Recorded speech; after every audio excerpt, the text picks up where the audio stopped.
Hey sexy squad, welcome back to my channel. I'm so happy you're here. So, Prince Harry and Meghan Markle sponsored a fabulous charity event in New York, as a lot of you guys already know, for World Mental Health Day. And there was a lot of hoopla in trashy tabloid land, trollery space about Prince Harry and Meghan Markle upping their security in New York. And as you guys know, we created a petition together to get New York to strengthen its security for public figures. You know, to strengthen its paparazzi laws. There we go. I'm sorry.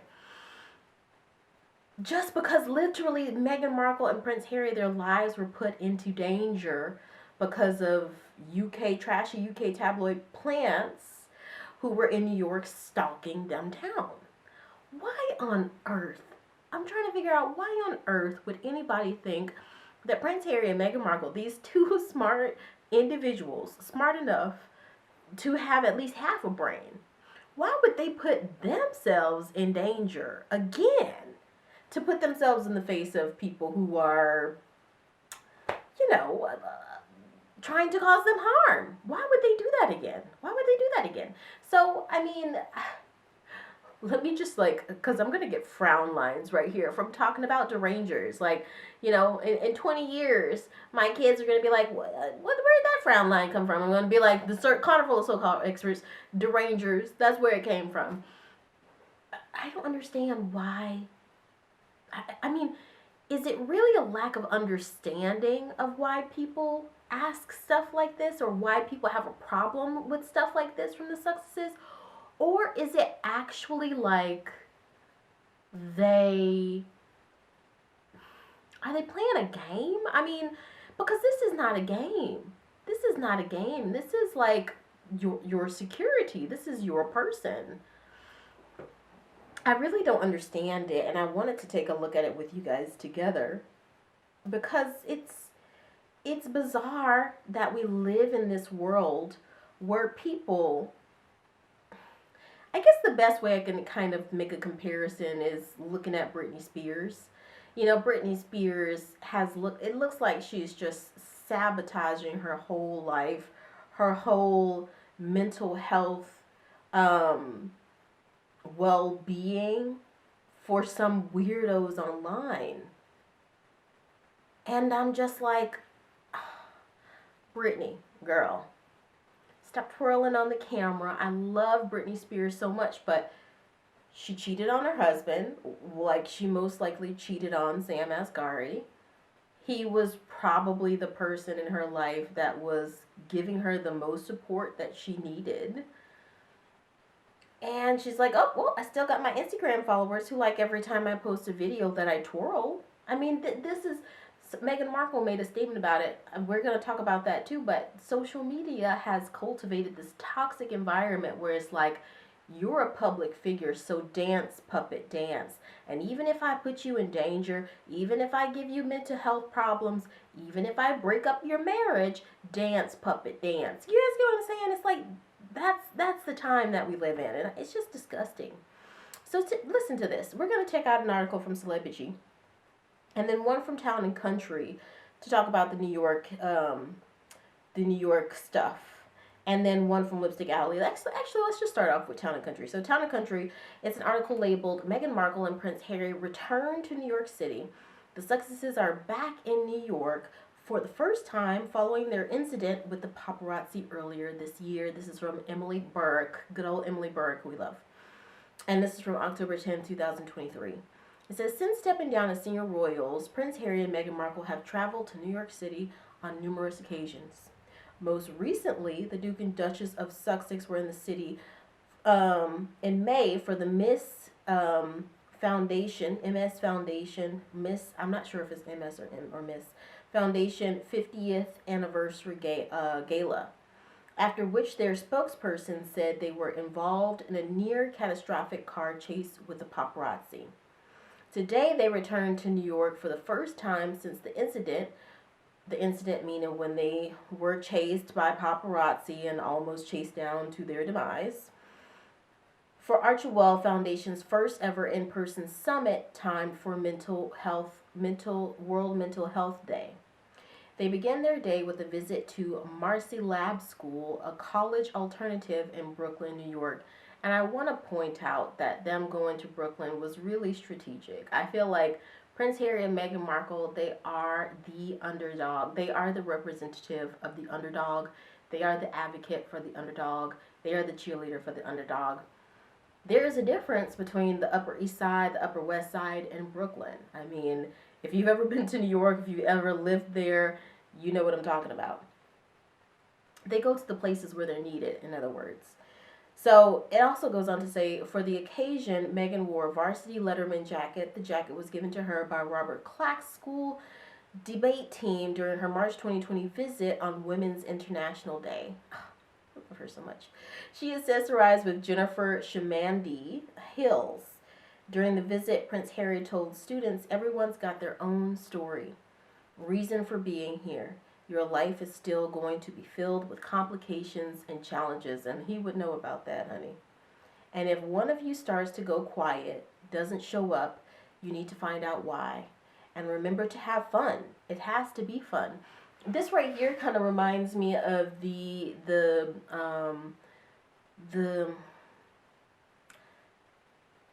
part of the Bible where Jesus basically will abandon all of his other sheep, or he speaks of a parable, I think, where he says he'll abandon all of his other sheep to go and bring one sheep that's kind of gotten away back, because, you know, those other sheep, for the time being, they're good.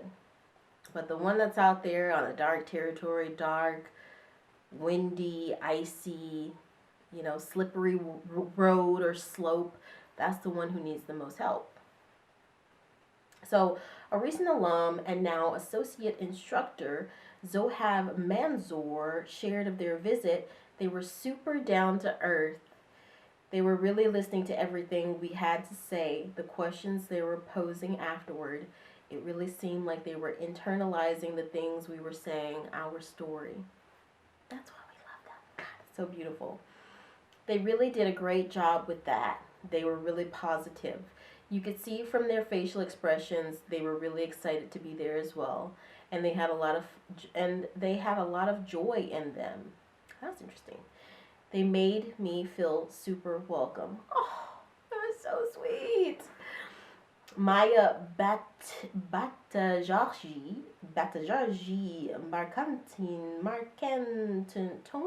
Marcantonio. I tried my best.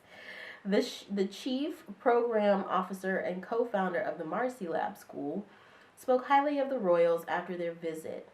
I think co-founder Ruben Ogbonna and I feel so touched and so grateful. Batataji Marcantonio said, the Marcy Lab has been a dream of ours, and it's something we work so hard for every day. Dude, that's so awesome. To have their support, not just financially and the investment they made in Marcy, but for them also to take the time to come to the campus is such a generous act of just belief in us, belief in our students and the work that we do. And so it was totally beyond, and I think she meant our wildest dream moment to be able to have them here, and just, I feel both feeling so grateful for all of it. Ogbonna added, for us two middle school teachers to have these people who have seen literally the entire world to say, we believe in what you're doing. We believe in it enough to show up and be here. It's a good dream to come true. Well, I mean, that right there, any of these young adults could do the same thing, you know? They can do the exact same thing if they put their mind to it. And I feel like that's the point that they make. I mean, remember back to when Meghan, you know, was climbing into her car because the clicker didn't work. I feel like that's the story that I share a lot to put it into perspective. Like, this is just a normal, average, everyday person. Yes, afternoon, Harry and Meghan are set to participate in the Archewell Foundation's Parent Summit, part of the Project Healthy Minds' second annual World Mental Health Day Festival. They'll speak alongside Surgeon General Vivek Murthy. It's their first major public appearance since the end of the Invictus Games in Germany last month. And then on the Archewell Foundation. Listen to this.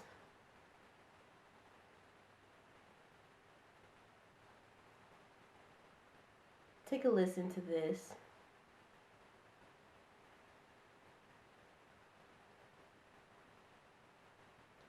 So this is an article from People from October 10, 2023 by Janine Henney and Aaron Hill.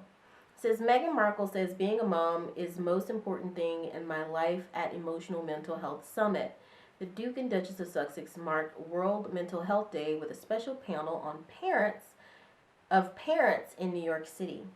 Meghan Markle and Prince Harry are marking World Mental Health Day with an emotional panel of parents in New York City that highlighted their own role as parents to son Prince Archie 4 and Princess Lilibet 2. I'm sorry that I'm cheesing so much, but they're awesome parents, man. I just love it. And I love that I can just say that, and I know that somebody out there is going to understand that that just brings me joy. It's so good. It's beautiful. The Duke and Duchess of Sussex stepped out in NYC on Tuesday, October 10th, for their Archewell Foundation's first in-person event, providing a platform for parents navigating mental health challenges in today's digital age. Yes, thank goodness somebody is talking about it, y'all. Because I've been saying this so much. I've been saying, like, dude, some of these parents need to get the freak off of these phones. The summit featured parents who have experienced tragic loss connected to their child's social media use. Meghan and Harry have been working with the parents involved in the event behind the scenes, People has learned. Here you have a quote from Harry. It says, I can't start without thanking all the parents, the mothers and fathers for being with us physically today, but also on this journey with us for the last year, creating this community of shared experience. Harry said after taking the stage with Meghan for the panel. Oh my God, guys, it gives chills down my spine because we know what Meghan went through. We know about her on that kitchen floor losing her baby. We know about the constant bullying that she faced / faces on the internet. They are the perfect people to spread some wisdom, to spread some love on this issue. People want to ignore it, but this social media monster thing is real. And the fact that there are parents out there who have lost their kids to this BS, it's enough to break your heart. If it's not enough to make you want to do something about it instead of sitting there on your device, sending hate to Meghan Markle, I don't know if there's any help for you. So it goes on to say, we know it's not easy for you guys to be here, so thank you very much, he continued. Meghan then said, a year ago we met some of the families, and at the time it was impossible not to be in tears hearing their stories because it's just that devastating. As parents, though, our kids are really young, 2.5 and 4.5. But social media isn't going away, and by design, there was an entry post that was supposed to be positive and create community, but something has devolved, and there's no way to hear that and not try to help these families have their story be heard. Speaking as a father, Harry added, I think for us, myself and my wife, with kids growing up in a digital age, the priority here is to again turn pain into purpose and provide as much support as well as spotlight a platform for these parents to come together, to heal and to grieve and to collectively focus on solutions so no other family anywhere has to go through what we've been through. I think that right there is, you think about Diana, you think about the issues that Prince Harry went through before he met Meghan Markle, you think about the issues he went through seeing his wife go through mental health struggles and being denied the help she needed, and him subsequently going through mental health struggles. I think about the mental health struggles he might have experienced while he was in the military. It's like, I'm loving that they're turning pain into purpose. I love that so much. And it's not as, I don't know why people, I don't know if it's the stiff British upper lip, but why would you want to turn that purpose into something taboo? I mean, are you that repressed? I don't get it. So it goes on to say, at the end of the panel, Daly turned to Meghan and asked, as a mom of two young kids, after the stories that we heard today from these families, you've gotten to know over the past year and the work that Archewell is doing in this space, where is this on the priority list, not as a kick ass woman, but as a mom? Excuse my French. Meghan replied, being a mom is the most important thing in my entire life. By the way, she looks absolutely gorgeous in that white. Outside of course, being a wife to this one. That's so cute, she said, gesturing to Harry. But I will say I feel fortunate that our children are at an age, again, quite young. So this isn't our immediate future, but I also feel frightened at how it's continuing to change, and this will be in front of us. They say being a parent, the days are long, but the years are short, so it worries me. But I'm also given a lot of hope and energy by the progress we've made in the past year, being able to have these incredible parents, these survivors of these experiences, share their stories. And the more information gathering we're able to do, the more we can move the needle a little bit, she continued. Everyone is affected by the online world and social media. We all just want to feel safe. I'm confident that with more ears and awareness and visibility of what is really happening, we can make some significant change together. The article goes on to say the Archewell Foundation's Parent Summit Mental Wellness in a Digital Age gave a voice to families who are passionate about building a safer online world for children and teens.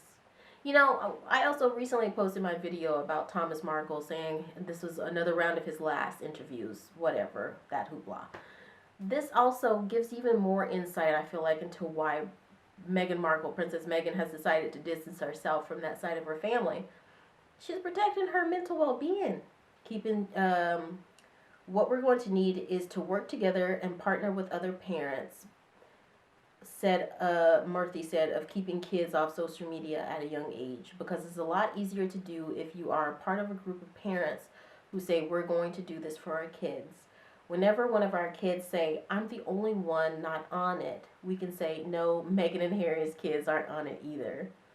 I love that so much. And you know what? It's so funny because, guys, to be quite honest, like, I grew up in a home, I've told you guys about this in some of my videos. I grew up in a home that was eccentric, but my parents had quite high expectations of us, you know. And I'm not going to say it was completely traditional in all ways, but I was expected to be a good girl, basically. And so I don't even really think I started truly watching any other channels other than children's channels until I was maybe, I would say, like fully between 14 and 16. But I can definitely remember at 13, 14, even up to 15 and 16, I was still watching a lot of Disney Channel, Nickelodeon, which, you know, we can say some things about that, but, you know, I wasn't watching, like, really, really adult type films, and I think it helped me. I think it helped me because I was able to hold on to my innocence for as long as I could, and I think social media is that new level of that, and I think that it's a good point to do that. Right, okay, so she said she feels frightened about how it's continuing to change. You know, this is something that Meghan Markle said at the summit, and I thought that was really interesting. I'm frightened about how this is changing things. I'm with you, Meghan. I'm with you. It's frightening, and I've started to sort of prepare myself personally. I don't know about y'all, but I've started to prepare myself personally for AI because it's coming. We can't stop it. Just like social media. Have you ever sat and asked yourself, I didn't ask for social media. I didn't ask for, you know, cyberbullying. I didn't ask for spam. I didn't ask for any of this, you know? this is where we have to not be so naive as to think that these billionaires are giving us these technological tools just because they think that it's going to, be great for humanity. That's not it. Primarily it's because they know they will make a lot of money and they are not concerned about who they might hurt while they're making that money. The ones who take really, really active measures to keep hate speech off of their platforms, to keep bullying off of their platforms, it's amazing. It's amazing. But if you don't do that, I mean, it's scary. I can't, I don't have children yet, so I cannot imagine what that's like for a child. I'm with I'm with Meghan, and I'm saying it all the time. I think that, honestly, as a black female content creator, I know where Meghan is coming from, and I feel like any other black female who is a content creator, who might be an actress, for example, or a singer, someone who is a performer, a dancer, they know. I mean, black women are the most targeted group on social media. Archie and Lily, Lord bless them, keep them safe because they're living under a big, big, big, bright, bright, bright umbrella, and they're in the footsteps of Harry and Meghan. And I mean, honestly, there are people out there who hate Meghan and Harry so much. I can't imagine. I can't imagine. But I take hope in the fact that Prince Harry and Meghan Markle, they are so proactive. They really are good at turning that pain into purpose. What was that? What they said? So I think that they're gonna be okay. But the social media thing, it's true. I mean, I think the only solution to it, and I've discussed it on this channel, the only solution to it, check out my video about MySpace. MySpace wasn't like these platforms are today. Now, there was some cyberbullying on MySpace. I remember there were movies about this. I remember there was a whole wave of cyberbullying movies with these like MySpace looking interfaces, So I guess that right there tells us whether it's AI, whether it's social media like we have today, like Instagram, TikTok, Facebook, or whether it's from a bygone time like MySpace. I guess there's always going to be swindlers. There's always going to be perverts. There's always going to be bullies. There's always going to be trolls. I guess that's the lesson here. And there's always going to be some puppet masters pulling the strings, basically, who don't really care exactly what goes down as long as they get their paycheck, honey. I think that's the case. But at the same time, there's got to be a better way, and I think part of that has to come from us. It has to come from our advocacy. Yeah, I don't know. You guys tell me what you think.